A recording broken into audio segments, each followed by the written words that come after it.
ก็สบายดีทุกคนที่เขามาเบิ่งคลิปฝากกดติดตามในเด้อทุกคนกำลังแอร์เพชรลงใส่ดีลงพีกแล้วกันลงพีกดีกว่าหวังว่าคนสิหลายดินบ่โหดดอกแต่ก็อยากเฮ็ดกดติดตามเพื่อเป็นกำลังใจให้ในเด้อทุกคนลงใส่ดีว่ะบ้านนี้แหละ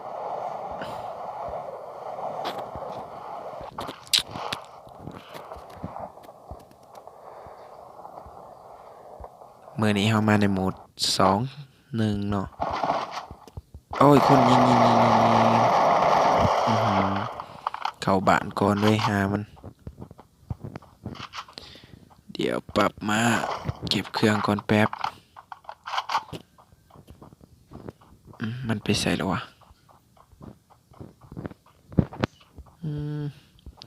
มาลูกซองพกเอาได้ปืนชาร์จแล้วจังหวะนี้กระเป๋า2สวยไปหาละคนต่อบัดนี้คนยิงกันพี่น้องเดี๋ยวเฮาสิไปขอแจมน้ำมันจากบาทจากใดใช่แล้ววะ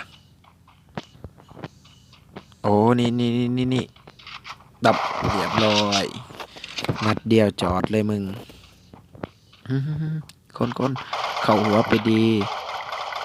โมบเรียบร้อยเก็บเครื่องก่อนจากบาทเอาตาละสังหารดินปืนประตูก่อนจากบาทนี่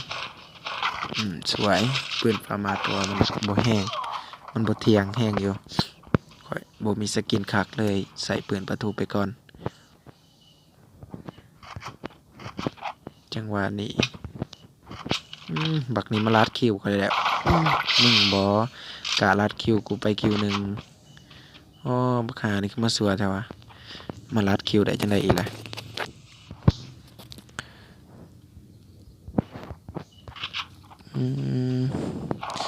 เก็บเครื่องเดี๋ยวพักเก็บเครื่องแล้วก็ไปต่อได้เฮาบัดนี้อย่างน้อยมื้อนี้ให้มันได้10คิวถือว่าโอเคอยู่10คิวลูกปืนลูกซองเก็บมายังว่าหลายแท้บ่มีปืนลูกซองให้เก็บมาบัดนี้หาคนต่อไปบัดนี้นี่ไงหัวไปดี1763บาทมึงตาย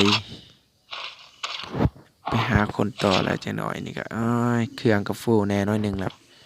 ไปต่อเลยจังหวะนี้บ่ฮู้สิไปทางใดดีบาดนี้ไปเลยเฮา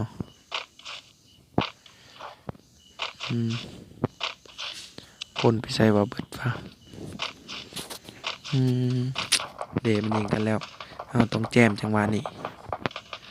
ขอแลนทยอยยังอยู่นี่เรียบร้อยอย่าหาวซับยิงจากปืนซับยิงหมูไปสิ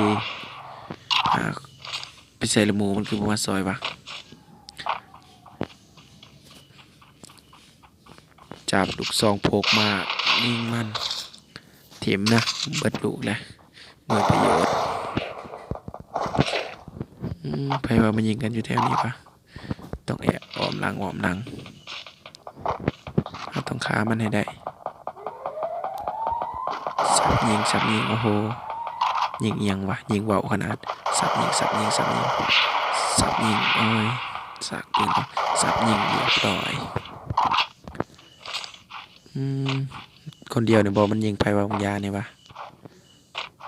มันยิงไปว่าบักหน่อยนี่วะ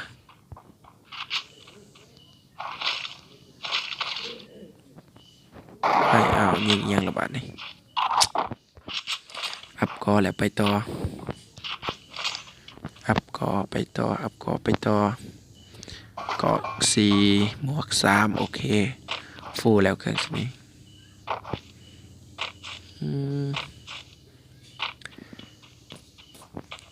คนยิงกัน ขอแจมในจักบาทโอ้ยลงข่อยแท้มึงเลดโซนก็พอเลดโซนบาทนี่เอายิงเรียบร้อยใส่อีกตัวหนึ่งเอา MP ชาร์จเข้าไก่ตัวมันเอานี่ MP ไปเขาหัวไปสิยิงหัวไปแตกเบิดเลยเดือ11ตัวหลีเดดโซนก่อนจักบาทจักได้บาทนี่เดี๋ยวมันตกสิหัวบ่คุ้มค่าเลยเขาก็ตัดต่อมาหอนพี่เอาก็ฟาร์มลินบ่อยมนจุโอ้มันโกงเกินไปนะบ่ลินดอกฟาร์มเครือได้สบายเลยเครื่องเฮาไผว่ามาคาขึ้นมาลายแต่ว่าอยู่แถวนี้ว่ามีแต่ศพไผว่าเสียชีวิตเครื่องเฮาก็ฟูแล้วจังหวะนี้เก็บต่อเก็บไปเรื่อยๆฟาร์มไปเรื่อยๆฟันมันดอกลูก MP พอแล้วเหลือเฟือ180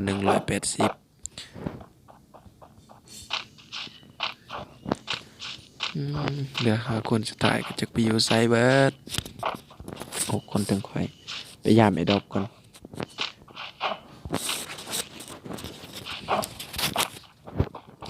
รอปูว่าสิมียังบาทนี่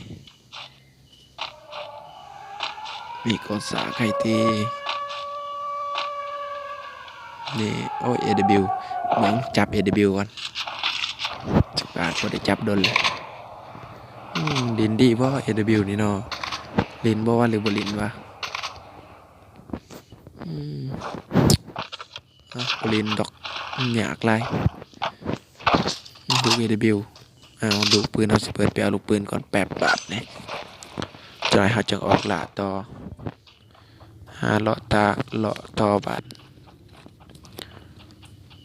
รู้สึกว่ามีคนอยู่ทางหน้าอยู่บ้านแอล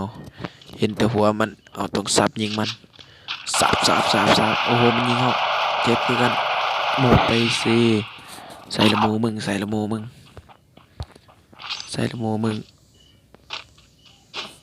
อ้ายมาฆ่ามึงโอ้อยู่ทางเขาเห็นแล้วโอ้กะตอดบ่ปั๊มยาก่อนเขาหนึ่ง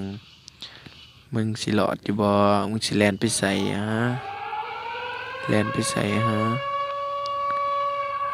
ออกสับยิงบ่แตกสับยิงบ่แตกสับยิงแตกไป2คิวเบาแล้วตัวสุดท้ายบาทนี้มันไปอยู่ใส่ละบาทนี้มาเก็บเครื่องมันตัวเดียวนี่ก็คือสิหายากเว้ยเก็บเสียงใจเก็บเสียงไปหาเลาะหักบักนันต่อวันนี้โอ้โหมันสิอยู่ไสเอามาลุ้นนำกันว่ามึงลองธนูว่ามันไกลได้สำใดวะบบโอ้คักเลยธนูนี่บบโอ้คักเว้ยม่วนได้นี่พอเล่นเบิดมือได้แบบนี้ บางนั้นมันอยู่ไสวะมันคือบ่ออกมาให้เฮายิงวะมันลิ้นนอกหมอกว่าบักนั้นตัวเดียวมันไปหามันต่อเลาะหามันต่อโอ้ยตัวเดียวนี่ก็อยากซ่าแต่เนาะออกมาให้กูยิงซา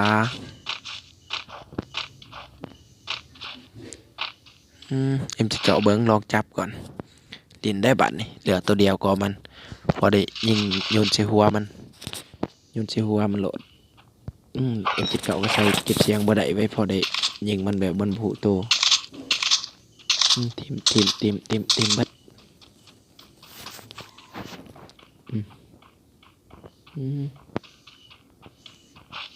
ไปขี่รถตั้งครั้งโอ้มันขี่รถวะโอ้รถจักรอีกโอ้เอาขี่ไปใส่บักฮามึงว่าติขี่ออกหมอกบักฮามึงขี่ออกหมอกแท้ๆนั่นกูคิดว่าแล้วอ๋อบักฮามึงเอ้ยไปใส่แหละเฮ้ยบักฮาออกมาแม่ อ้าวเสียชีวิตเพิ่นว่าที่หนึ่งไปใส่โอ้ก็เบิดสำนี้แหละทุกคนฝากกดติดตามเลยเด้อทุกคน